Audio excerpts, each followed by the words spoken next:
Hey, what up, everybody? This is Stevie Breach coming to you tonight with the 13th edition of Slammiversary. This is the 2015 show that went down tonight on pay-per-view. Lots of people talking about this show. Basically, if you watch the show, this was a 3-hour commercial to make sure you don't miss Impact on Wednesday nights on Destination America. It's funny how they would draw you in to pay $50 to watch the show in high definition on pay-per-view, only to treat it like it's a commercial that, hey, all the big matches are actually going to be for free, and they're going to be on Destination America, so make sure you flip it on. We got 8 matches during this, pretty good, show. All in all, I got home about an hour into the show, but James Storm versus Magnus and the King of the Mountain matches were both highlights of the night. Very, very fun. During this, we had the parts that I missed. Tiger Uno beat Manic and DJZ in a three-way elimination for the X Division Championship. Robbie E in a match that I will go back and make sure I checked out. He beat Jesse Goddard in a singles match. And then we go into the street fight. Bram beating Matt Morgan. And now, to sweeten up the pot, we go to Austin Aries, who beat Davy Richards in one hell of a match. This is, thought of as one of Austin Aries' last matches in TNA. Where he goes from here, not sure. Lots of people thinking that he'll sort of join Global Force or maybe go back to Ring of Honor. Austin Aries, a big name that came from Ring of Honor, of course. A big name that didn't even want to go to TNA. Austin Aries tried to go to WWE. He even tried to try out for Tough Enough. He was somebody that, I believe USA was pushing on WWE to put on the show because he's a big wrestling star. And WWE didn't even want him. He goes to TNA, ends up becoming a long-running X Division Championship, is the first guy to cash in his X Division belt to become World Heavyweight Champion, beating Bobby Roode. Now this guy is basically wrestling his last match, and he's going to be gone. Austin Aries beat Davy Richards, and what doesn't make a whole lot of sense to me. But Austin Aries beat him. With this, he got to pick the stipulation of the last match, which is going to be match 5 for the TNA Tag Team Championship. And from there, Austin Aries says that he wants the last match to be a gauntlet match, not a gauntlet match, but a Iron Man match. I apologize. And whoever gets the most pinfalls or submissions is going to be your new, tag team champions. Honestly, in my opinion, I'm picking the Wolves to win that one, and that's just me. From there, we go to Awesome Kong and Brooke, going 2-on-3 against the Dollhouse in this. Brooke is able to get the pinfall. I can't remember which one she pinned, but it would make more sense if she pinned Taryn Terrell. But the big thing for this match was that it's going to be Awesome Kong versus Brooke versus Taryn Terrell for the Knockouts Championship, the match that was supposed to take place on Slammiversary, but it was instead moved to just being on an episode of Impact. I kept waiting for Awesome Kong to turn on Brooke, seeing how, who cares if they win this match? There's no stipulation that if the Dollhouse wins, there's no title defense or anything like that, but instead Kong and Brooke win and celebrate together, and they immediately move on to wanting to fight each other and see who gets the best of Taryn Terrell to become the Knockouts champion. But good showing from the Dollhouse, hot as hell, always. Taryn Terrell, one of my favorites. From there we go to James Storm going against Magnus. This was a non-sanctioned match if anything happens. And basically this match was outside of the ring and into the back before anything happened. Big highlights was James Storm, giving a suplex to Magnus, going through one of the production tables in the back. They fought to the back where all the high voltage cables were. Hebner kept on yelling, "High voltage, high voltage, high voltage, get out of here." They fight through the back. Pretty cool thing. It makes the powers flicker throughout the impact zone. It makes the impact set basically lose its feed, and it was a pretty cool sight to see in the impact zone. They get back into the ring. ring. Everybody hits their finishers. Everybody kicks out. Storm tries to blind Magnus with some chalk that's ringside. Magnus ends up flipping it around. Magnus should have got the win, but because of the chalk flying into Hebner's eyes, he wasn't able to make the pinfall. One thing leads to another where both guys go and grab beer bottles because of James Storm on the outside. They both had the same idea at the same time. They both come to the middle of the ring. They clank each other over the head. Storm falls on top of Magnus. Luckily, gets the 1, 2, 3 and rides off to the sunset. Big stories about both of these guys wrestling their last match for TNA and heading off to where they're going from here. From here, we go to EC3 and Tyrus going up against Lashley and Anderson. In the past few weeks on Impact, Lashley and Anderson have had one-on-one matches against Ethan Carter III. Tyrus has been the guy to come in and break things up and make it where Lashley and Anderson weren't able to get the win. So that's what sets up this tag team match. In this, EC3 pins Lashley. Yes, the man that was victorious on the Bellator pay-per-view on Spike TV just a few weeks ago, but I guess that doesn't matter because Spike TV and Bellator with Bobby Lashley gave up on Impact, so Impact's not going to do what it what they need and make Lashley the big boy. So Ethan Carter moves on. Of course, they're hyping up his match against Kurt Angle this Wednesday on Destination America on Impact as well. From there, we go to the King of the Mountain match. This was Jeff Jarrett getting the win over Matt Hardy, Eric Young, Drew Galloway, and Bobby Roode. Everyone during this match became eligible to go after the belt. Very fast into the match, Bobby Roode pinned Jeff Jarrett with the schoolboy, who was doing his old school Jeff Jarrett strut throughout the ring as the fans chanted, "You still got it." Bobby Roode with the schoolboy sends Jarrett right to the penalty box. From there, Eric Young attacks him right as he gets out, and he's pinned with the DDT. 1, 2, 3, Jarrett back into the penalty box. From there, Matt Hardy was able to hit the Twist of Fate on Bobby Roode, getting the 1, 2, 3. Drew Galloway was able to hit a jackknife pin onto Eric Young. Both guys sent to the penalty box at the same time where they band together as Team Canada, coming back in and creating a spot where basically Jarrett got screwed up going after the championship. And with that became the pace of the match, as every time Jeff Jarrett came close to getting a pin, it was broken up either by Drew Galloway, Matt Hardy, or by Team Canada. But finally, one thing led to another, of Jeff Jarrett hitting Bobby Roode over the head with a guitar shot, which basically got him the 1, 2, 3 to be able to get eligible into this. But one thing led to another, with everybody falling out of the ring and Jarrett being the only man left inside of the ring. He climbed up at the top of the ladder and he placed the belt on there, which set off wide speculation running through the announce table of this is the Global Force wrestler who won the championship. What is he doing? They're treating this like he won the World Heavyweight Championship right out of Kurt Angle's hands.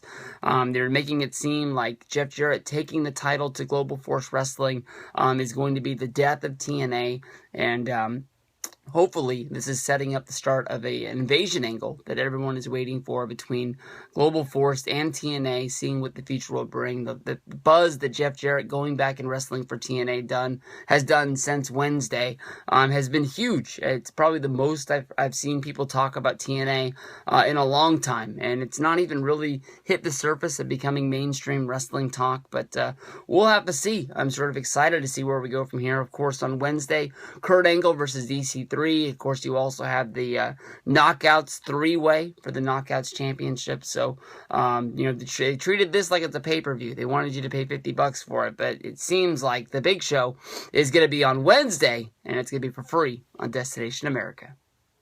Hey, what up, everybody? This is Stevie Breach coming to you here tonight. I got home a little bit into Slammiversary, but I came home and I've been watching this show. And honestly, the one match that I've been really, really looking forward to is the James Storm versus Magnus match, and that is the match that just happened right now. This was a damn good match. This wasn't even really a wrestling match. This was an all-out physical brawl. Reminds me a lot of the James Storm versus Bobby Roode match from Bound for Glory. I believe it was 2012. It might be 2013. The one that was in Phoenix. The one that my buddy Miguel got to go to. Basically, Storm came down to the ring, and as Storm was coming down, Magnus was in the back giving a promo. I don't know. This is basically a promo that it seemed like anybody got to say whatever the hell they wanted to say, and Magnus was pretty much addressing the rumors of him leaving TNA. He basically said to the point that he was leaving, that Storm was leaving. He talked about, people talk about TNA and the state the company's in, but this has been his company for the past 6 years, and this has been home for him. And basically, the second Magnus hit the ring, this was a fight. And, they started brawling right away, almost getting out of the ring, fighting all the way to the back. James Storm did a move where he did like a back body drop of Magnus through a table. Then they started fighting backstage, and they started going through, all sorts of cables, which, made the power outage, the lights flicker throughout the arena. It made the Slammiversary, I call it a Titantron, even though Titans because of WWE. But basically, all of those were getting all screwed up. They had lost signal of what was going down. Basically, Hebner kept on yelling, high voltage, get out of here, high voltage. And there was big time. Close calls throughout this match. People thinking that Storm was going to get the win. People thinking that Magnus was going to get a win. There was a point in the ring where basically they did like a surfboard, almost like a springboard, where Magnus grabbed Storm by his legs and sort of slingshotted him back. And as he was slingshotting him back, the head of James Storm hit right into the bottom of the table. I've seen lots of table spots throughout my time, but I've never seen where somebody puts their head into the bottom of the table, and you can tell that shit fucking hurt. Storm ended up reclaiming a lot of the feel of the match, and at one point he went and got some of that like chalk that's underneath the ring, and he was going to hit Magnus with it, and in the last second Magnus ended up hitting Storm's hands, which made the chalk go up into his eyes, and basically blind him, but at the same time it blinded Earl Hebner, and when Magnus hit his finisher, he wasn't able to get the finish because there was no referee to make the 3 call. But the match ended up going back and forth. There was lots of close finishing here. Storm hit the last call, the big super kick. I thought that was going to be all she wrote from there on out. But they ended up fighting all the way to the point where Magnus went to go get a beer bottle out of his corner. Storm went to go get a beer bottle at his corner, and they both came with the same idea at the same time. They both cranked each other over the top of the head with a beer bottle, and that was all she wrote from there. And both guys fell down. It just happened that Storm fell on top of Magnus. He got the 1-2-3. Storm seemed that he didn't even really realize they had won the match. They're going to have one hell of a cleanup crew. Have to clean up the ring after this one. There's guardrails, there's beer bottles, there's shattered glass all over the ring right now. And that was a damn good match. And it was one of the reasons why I was glad I watched. Moving on from here, Storm and Magnus both worked the TV taping. So it seems that even though they are leaving the company, they're going to be still in the company on television until late August, maybe even September, however long they taped. I know they taped a lot of damn shows, so we'll have to see what goes on from here. But I know that this is Storm's last match in TNA. He's going to be leaving, and I wish him the best of luck in wherever he goes from here, because he was always one of my favorite guys, the Cowboy, James Storm. I really, really tip my hat to this guy because he did everything. I mean, he was America's Most Wanted, Beer Money, the Cowboy James Storm. He turned himself into a cult leader with the Revolution. He went after and he stalked Mickey James, and he threw her in front of a moving train. One of the best. I mean, really, really one of the best. I hope I get to see this guy wrestle somewhere, sometime, run into this guy once again. But fun times with TNA Slammiversary. Here we go, the main event there, Slammiversary 2015, King of the Mountain match. What a match it was, really, really fun, lived up to the hype of all the past King of the Mountain matches. Definitely isn't something that I think a lot of people have been really clamoring for, but, the story that they told, Jeff Jarrett coming back to the company, he's able to pull out and get the big victory to end it all, being the first King of the Mountain champion. They're really making this feel like this is a big-time deal, and this is a big-time event. Jarrett bringing his whole family inside of the ring, Jarrett getting into the ring and competing with the likes of Eric Young, Bobby Roode, Drew Galloway, and Matt Hardy. Right away, right as the match started, Jeff Jarrett basically lets the emotions get to him. The crowd is chanting, you still got it. They haven't seen him in a long time. He pulls out the good old Jeff Jarrett strut, and he's strutting across the ring, and he gets rolled up by Bobby Roode for the 1, 2, 3. He's sent to the penalty box. Bobby Roode instantly becomes the first guy eligible to get into the match. From there, Jarrett spends 2 minutes in the penalty box, and as soon as he gets out of the penalty box, he's attacked by Eric Young. Eric Young gets him into the ring, rolls him up for another quick victory, and right off the bat, Jeff Jarrett is inside of the penalty box for a second time. From there, Matt Hardy and Drew Galloway, I missed the way that they became eligible inside of this match. Both of them, are able to achieve pinfalls, and they become eligible. And from them, the story of the match becomes everybody screwing Jeff Jarrett. All of the TNA wrestlers sort of banding together. We see inside of the penalty box at the same time, Bobby Roode and Eric Young sort of come together, basically saying, as singles, we can't beat all of those guys, but as we come together, us too can beat those 3 guys because they're not going to band together. And we basically see a Team Canada reunion with them, throwing the "Oh Canada," and then we see Eric Young attack Bobby Roode, sort of putting that to a real quick stop, and the fight continues. But every time Jeff Jarrett sets up a move for himself to get a pinfall to become eligible to go and place the championship, he keeps on getting screwed by either Galloway, Matt Hardy, the Canada brothers. Everybody's screwing him, but one thing leads to another. Jeff's finally able to become the last member of the match to become eligible for this. We see him hit the stroke, get the pin. Lots of moves in this match. Big time moves from everywhere. One of the biggest spots of this is basically Galloway climbing up on top of the penalty box, jumping off and diving down onto all 4 competitors. Really another cool spot was Eric Young attacking Jeff Jarrett and basically setting him up for a pile driver, which we thought was going to be right on the corner of the ring. And instead, he, pile drives him right onto a ladder, which was, strut from the ring to I think he was on the announce table, but I'm not sure. Every time Jarrett becomes close to getting the ring, everybody keeps talking, but he's not with us. He's with them. He's with Global Force Wrestling, which leads to Jeff Jarrett finally climbing up there, placing the belt onto the rung to become the champion, which is kind of weird. You have to take the belt from your possession, take it out of your possession, only to once it's up there, grab the belt down once again. They should just make it a whole lot easier. Just have the belt hanging at the top of the ladder, climb the ladder, and grab the thing. But lots of big moves in this match. Jeff Jarrett wins. From here, the questions, roll on. This is basically just the WWE, this is just basically the TNA Legends title, which became the global title, which became the television title. It's a little bit glitzed and glammed up. It's not a whole lot of a change. It looks like the same belt that you remember with Booker T holding back in the day. But they're making a big deal. Jeff Jarrett is going to be taking his King of the Mountain championship, and he's going to be taking it to Global Force. There more than likely is going to be a lot of backstage vignettes with Jarrett and the title about what they're doing.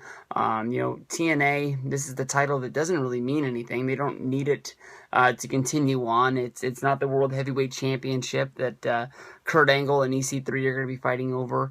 It's just a belt that they just gave him. It could just be a crowning achievement to the career of Jeff Jarrett, but they're treating this like this is one of the biggest titles in TNA's history, and it doesn't really make a lot of sense, but hopefully as the story progresses, maybe this is why Jeff Jarrett is inducted into the TNA Hall of Fame on Impact and not waiting till Bound for Glory. Maybe this is them trying to sweeten the pot for him to give the belt back.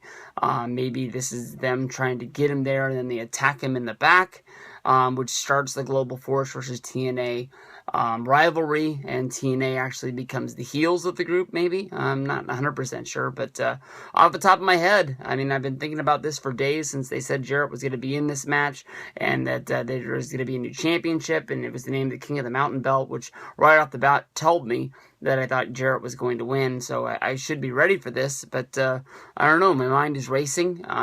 We'll have to see what comes of the story in the foreseeable future.